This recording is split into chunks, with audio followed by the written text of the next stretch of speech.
Seen by security cameras and in broad daylight with their faces uncovered, 4 men on motorcycles assaulted a prominent activist as he was leaving a radio station. Opponents of Lebanon's leadership say the attack is part of a campaign to silence dissent. Moments later, Wasif Harake describes how he was hit on his head and face with a hard object, but he remains defiant. I was expecting this to happen because of the structure of this police state. If they think that by attacking us we'll back off, they're wrong. Many like Harake, linked to the anti-establishment protest movement that began in October, say they've been harassed, interrogated, and detained. The country is turning into a police state, and the intelligence and security forces are working for the ruling alliance.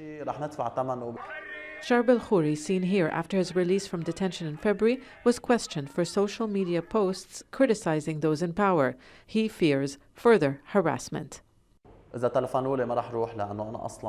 intelligence forces are asking my friends about me.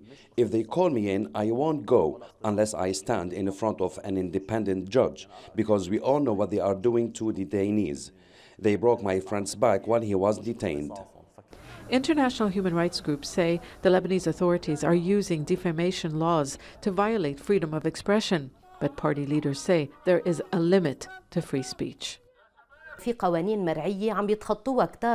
are those who are crossing the red line. They are being summoned by the judiciary and questioned for a few hours, but this doesn't mean freedom of expression in Lebanon is at risk. Opponents disagree.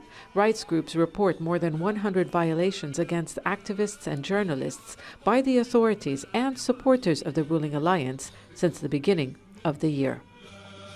This square in central Beirut is no longer filled with tents. Protesters have been forced to leave by the authorities. Their movement has largely been broken. Many blame intimidation, violence, fatigue, disillusionment.